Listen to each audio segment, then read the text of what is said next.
Hello, everyone. Welcome back to M&M English Academy. I'm Emily. And I'm Miles. How's everyone doing today? We're so excited to have you here with us again. And if this is your first time listening, welcome to our English learning family. That's right. Today, we have a delicious topic for you. Literally. We're going to talk all about food. My favorite subject. And before we dive in, if you're enjoying this episode, please don't forget to give us a like. It really helps us reach more English learners like you. Absolutely. And make sure to subscribe so you never miss an episode. All right, Emily. I have to ask you, what's your favorite food? Oh, that's such a tough question. But I'd have to say I'm a huge fan of Italian food. I could eat pasta all day long. That's a great expression, by the way. To eat something all day long, it means you love that food so much you could have it for every meal. Nice one. I'm more of a foodie myself. Do you know that word, everyone? A foodie is someone who really loves food and enjoys trying new dishes and restaurants. That's so true about you, Miles. You're always talking about new restaurants. So, speaking of restaurants, let me ask you, do you prefer to eat out or cook at home? Great question. Eat out means to have a meal at a restaurant, not at home. Honestly, I love both. During the week, I usually cook at home because it's cheaper and healthier. But on weekends, I like to treat myself to a nice meal at a restaurant. Treat yourself. That's another useful phrase. It means to give yourself something special that you enjoy. Everyone deserves to treat themselves once in a while. Definitely. Now, when you do eat out, Emily, what kind of restaurants do you usually go for? Did you catch that phrasal verb, everyone? Go for means to choose or prefer something. Well, Miles, I usually go for casual places, maybe a cozy cafe or a family restaurant. I'm not really into fancy, expensive places. I get that. There's something nice about a comfortable atmosphere where you can just relax and enjoy your meal. Speaking of which, do you have any foods that you absolutely can't stand? Oh, yes. I really can't stand mushrooms. Can't stand means you really dislike something. What about you? I'm the same with olives. I know a lot of people love them, but I just can't get into them. But you know what? When I travel, I always try to give new foods a try, even if I'm not sure I'll like them. That's the spirit. Give something a try means to attempt or test something new. It's so important when learning about different cultures, right? Absolutely. Food is such a big part of culture. Now, Miles, let's talk about cooking. Are you a good cook? I'd say I'm decent. I can whip up a pretty good stir-fry or pasta dish. Whip up is a great phrasal verb that means to make or prepare something quickly and easily. Nice. I love that expression. I use it all the time. Let me whip up some breakfast, or I'll whip up a quick salad. Exactly. What about you, Emily? What's your signature dish? I make a really good lasagna. It takes time, but it's worth it. My family always asks me to make it for special occasions. But I have to admit, sometimes when I'm tired, I just order in instead of cooking. Order in. That means to have food delivered to your home from a restaurant. We all do that sometimes. Nothing wrong with that. Especially after a long day. Now, let's teach our listeners some really useful food vocabulary. Miles, can you start us off? Sure.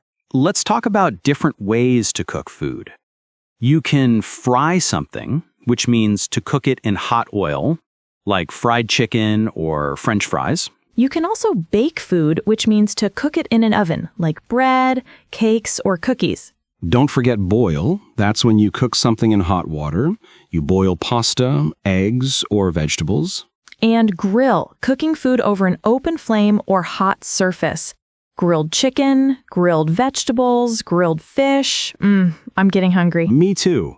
And here's another one. Steam. That's when you cook food with hot vapor from boiling water. Steamed vegetables are really healthy. Great vocabulary, everyone. Make sure you practice using these words. Now, let's talk about some food-related phrasal verbs that you'll hear all the time in English. Good idea. First one, pig out.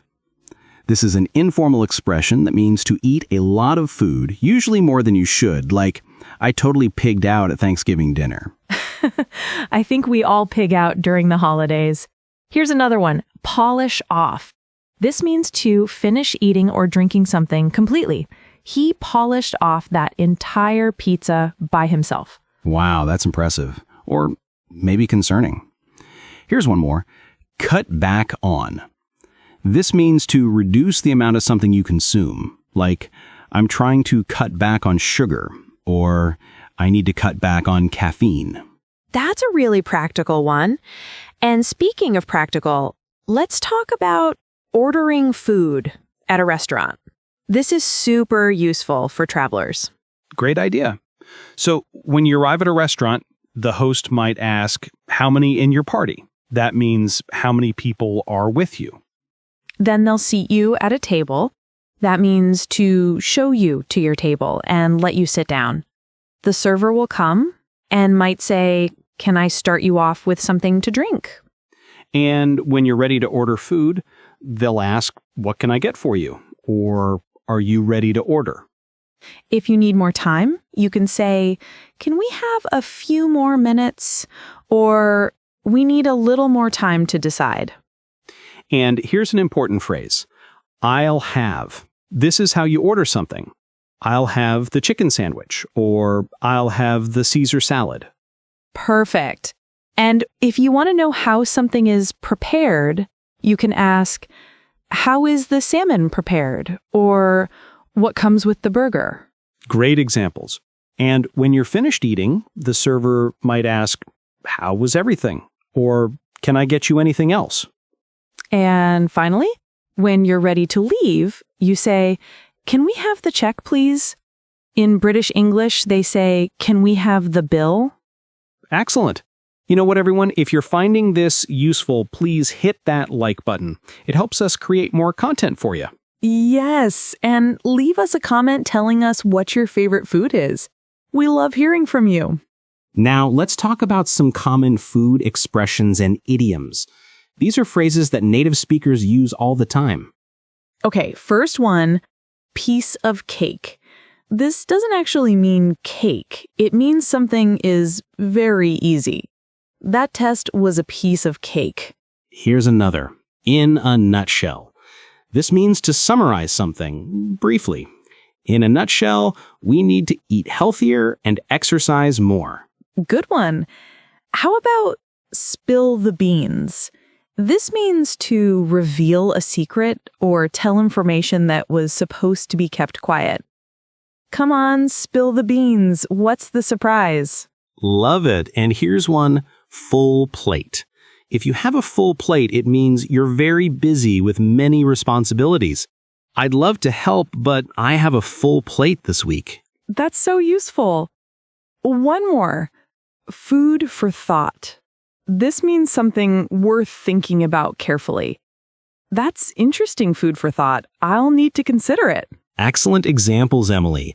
Now, before we wrap up, let's give our listeners some practical phrases for talking about taste and texture.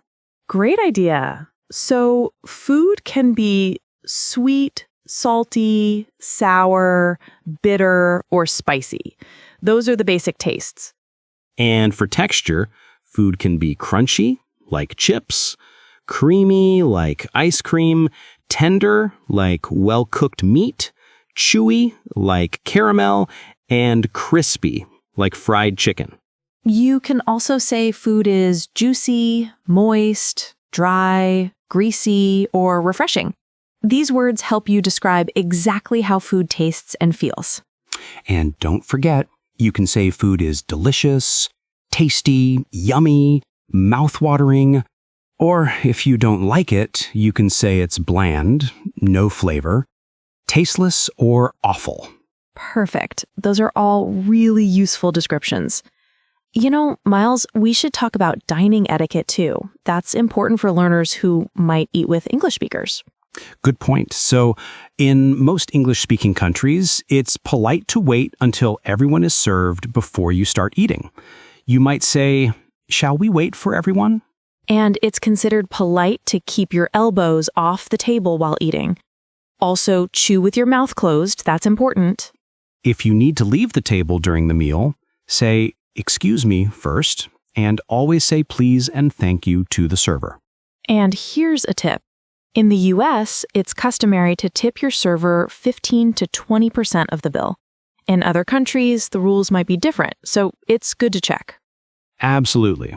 Cultural awareness is so important.